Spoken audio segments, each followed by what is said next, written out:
हर खेल में जो इलेक्ट्रॉनिक मीडिया है, इलेक्ट्रॉनिक मीडियम है, electronic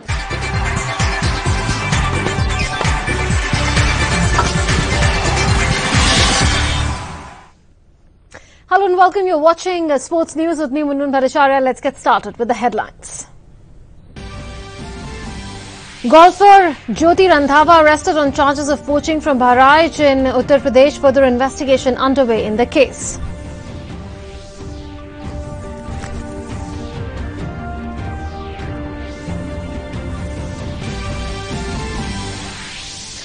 Riding on solid half-centuries for debutant opener Mayank and Chiteshwar Pujara, India end day one of the Melbourne Test against Australia at 215 for the loss of 2 wickets.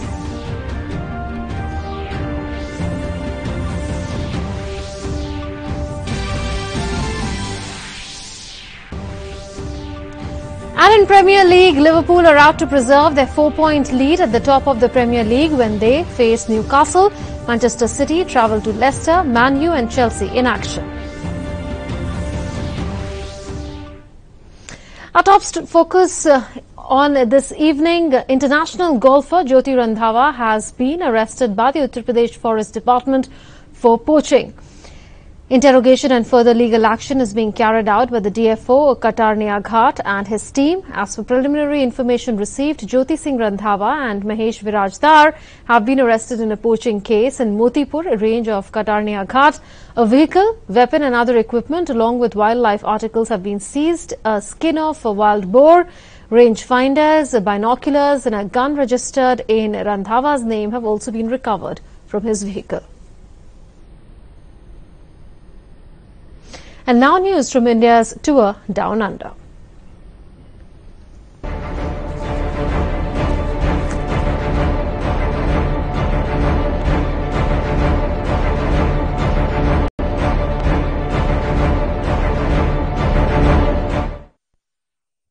Chiteshwar Pujara and Virat Kohli built on an impressive 76 from debutant Mayank Agarwal to pile pain on Australia in the crucial third test on Wednesday. On a docile batsman-friendly Melbourne cricket ground wicket, India ground their way to 215 for 2 at stumps on day one.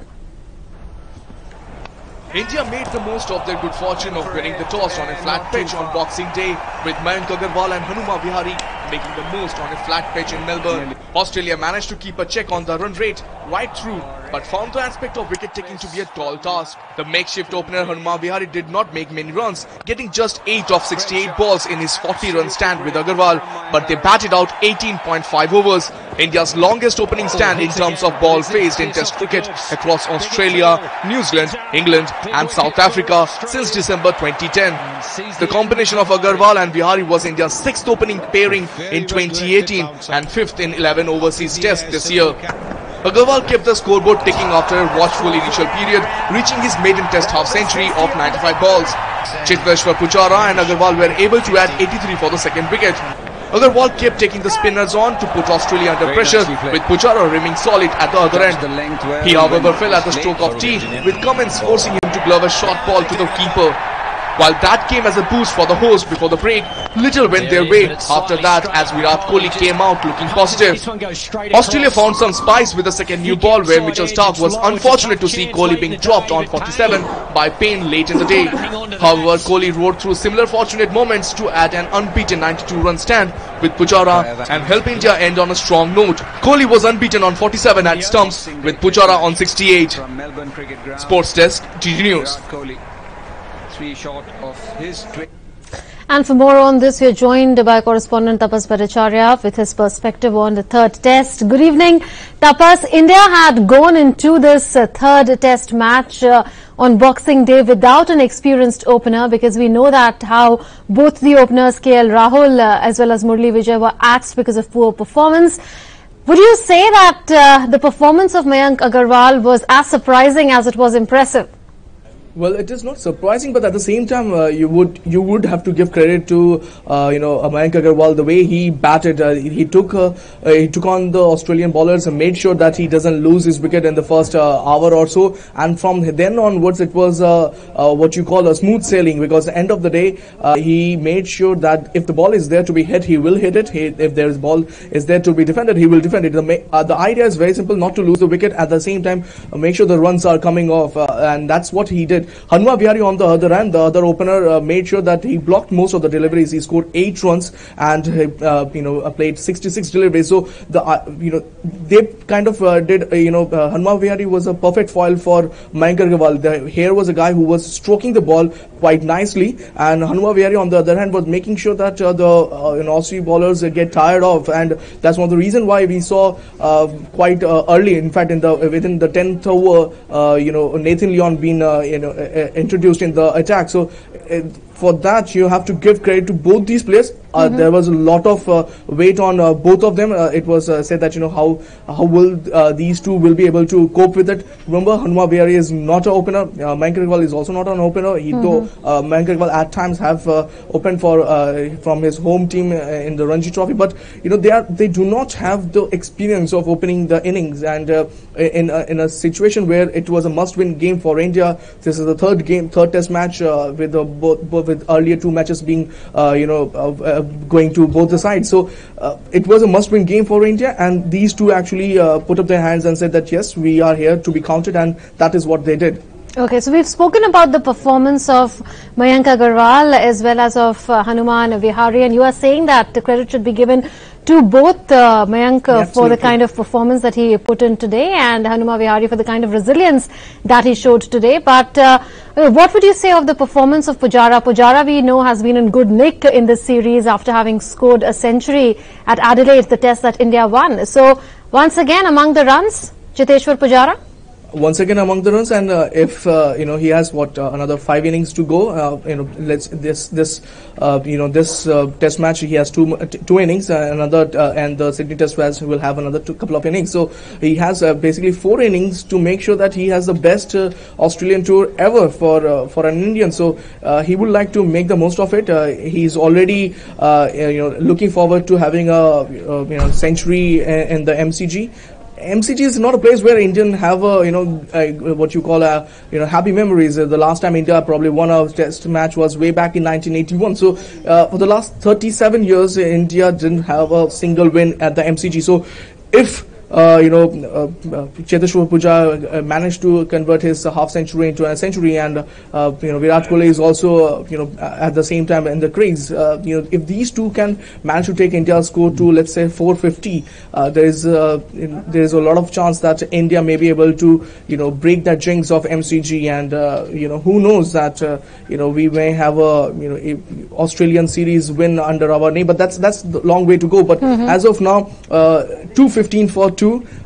India, if one has to say that India has the slight advantage going in the first day.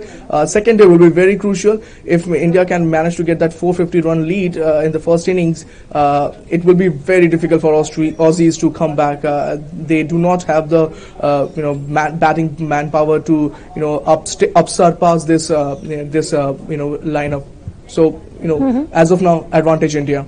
Advantage India. Would you also give some credit to the pitch for that? Because we know that Virat Kohli won the toss and elected to bat first, saying that he expects the pitch to slow down in the 3rd and the 4th session. And we saw how Tim Paine had to call in a spinner, Nathan Leon, in the 7th over of the match itself.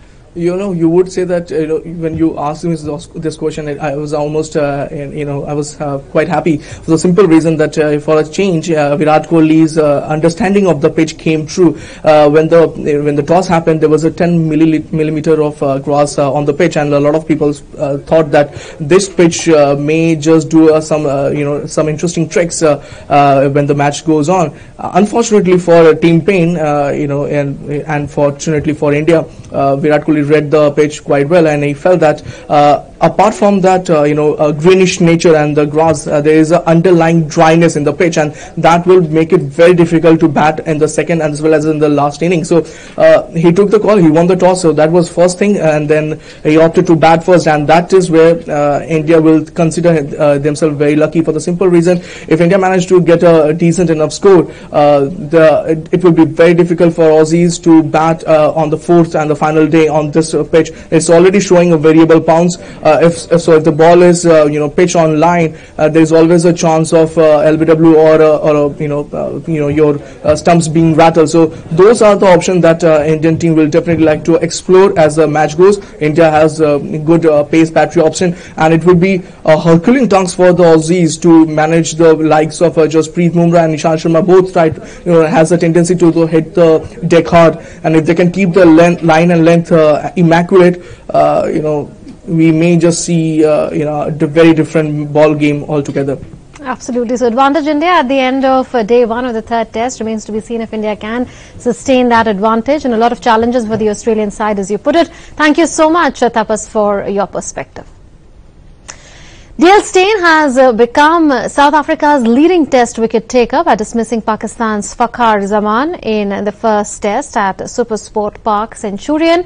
Fakhar edged to Dean Elgar at second slip to give Steyn his 422nd wicket and take him past Sean Pollock, whose record had stood since he quit in 2008. Steyn's haul has come in 89 matches at an average of 22.6, while Pollock averaged 23.11 across 108 matches. He took his 400th test wicket in his 80th test in June 2015, but then was ruled out of action with a groin injury midway through a test in India later that year before two shoulder injuries. Steyn is now 11th on his own on the all-time list, needing to match New Zealand's Richard Hadley on 431 to claim a place in the top 10. The list is led by Sri Lankan spinner Muthaiya Muralitharan, who took 800 test wickets, while England's James Anderson is the leading fast bowler on the list, having taken 565 wickets. Manchester United returns to Old Trafford for the home debut of new coach Ole on Wednesday as the Red Devils host Huddersfield in a Boxing Day match. United is coming off a massive 5-1 win at Cardiff City, where the team looked fresh and with new ideas after the sacking of Jose Mourinho. United hopes to end the year with more points to potentially close in on the top four and erase the horrors of the terrible start to the campaign. Premier League leader Liverpool enters Boxing Day with a 4-point advantage over second-place Manchester City and the opportunity to possibly finish the day 7 points clear or only 1 point ahead. The Reds, after taking care of Wolverhampton on Friday, return home for a match they are expected to win against Newcastle. Manchester City will be looking to respond to their shock defeat to Crystal Palace when they travel to Leicester on Boxing Day. Pep Guardiola's side were beaten 3-2 at home by Palace on Saturday to remain 4 points behind Premier League leaders Liverpool. The result was the ideal response from the Foxes after they were beaten on penalties by Man City in the quarter-finals of the Carabao Cup in midweek. Leicester will make a late decision on whether to hand striker Jamie Vardy a second start in 5 days. Liverpool will look to heap more pressure on Man City on Boxing Day as they aim to extend their lead at the top by overcoming Rafa Benitez's Newcastle. With an incredible 15 wins and 3 draws from their opening 18 Premier League games, this is the best start to a season in the club's history at Christmas. Klopp insisted he is not looking too far ahead, though, insisting he was only taking each game as it comes. The German coach said he was happy with his squad going into the January transfer window, but said the club needed to keep its option open should any changes occur to the squad. And now a look back at how T20 and ODI cricket was in 2018 in this report. I knew about the potential of my team, but you didn't, of my boys, but I didn't know exactly how that all will work together. So that's why you don't think until December or something like that when you start in June. But of course, being unbeaten in the league until December is not something what I had so often in my life. So did I expect that? Not really. Did I think about any defeat when I thought in June? No, not about one. So it's just how it is. We have to be focused. What you always said at the end of the season, we want to be as successful as possible. And in this moment, it looks quite positive, but only in this moment. So now we have to make sure that it stays like this. Believe me, I don't think a second about January or February. I think about Newcastle. So, and that's all what is in my mind. And as long as the boys can follow me on that path, and you don't disturb that with asking constantly about what will happen when, everything can be fine. That was Liverpool manager, and now a look back at how T20 and ODI cricket was in 2018. And under lights saw a drop of 5 matches from the previous year, as just 126 ODIs were played across 365 days. Zimbabwe leads the ODI race with 26 matches, followed by England with 24 games. India along with Afghanistan have played 19 one-day games, with the men in blue winning 14, losing 4 and 2 tied fixtures. Virat-led team has the best success ratio of 75% wins across the year, with Rohit Sharma lifting the Continental Asia Cup unbeaten throughout the tournament. England and Bangladesh complete the top 3 nations in terms of success rate. Defending champions Australia had a dismal record of 11 losses in 13 games in the year. Sri Lanka managed to lose 10 one-day games from the 17 they played, while Zimbabwe notched 20 defeats to 5 wins in 26 matches. Moving to T20 cricket, 80 matches were played across the year. Neighbours Pakistan and India along with Australia played a record 19 games each in the 20-over format. Pakistan is the most successful team with 17 wins, followed by India with 14 and Australia with 10 wins to complete the top 3 podium. Zimbabwe holds a dubious record of losing all 8 games played by New Zealand and England, who faced hurdles in mastering the bang-bang format which was created by them. Over to individual records, Virat Kohli with 1,202 runs from 14 one-day internationals with 600s and 3 half-centuries leads the run scorers chart, followed by teammate Rohit Sharma with 1,030 from 19 innings. On the bowling front, all 3 frontline wicket takers are left arm or leg spinners. Rashid Khan leads with 48 wickets, while left arm Chinaman bowler Kuldeep Yadav has 45 wickets against his name. England's leg spinner Adil Rashid with 37 wickets complete the top 3 bowlers in one-day cricket. Indians continue to be run machines in T20 cricket, with Shikhar Dhawan and Rohit Sharma calling the shots with their bats. Dhawan on another Shikhar with 689 runs, followed by Rohit Sharma on 590 runs, and Pakistan's Fakhar Zaman completing the top 3 run getters table. 700s in T20 cricket this year, with 2 Indians scoring 300s. Australian Andrew Tye is the pick of the bowlers with 31 T20 wickets. The big ICC trophy in Women's T20 Championship went yet again to Australian Eves as they bagged their 4th ICC crown with an 8-wicket win over England. All teams need to focus on the year 2019, as the 50-over World Cup will be played in London next year, and maybe the current form leaves a few new teams with an opportunity to challenge Australia to the crown in the new year.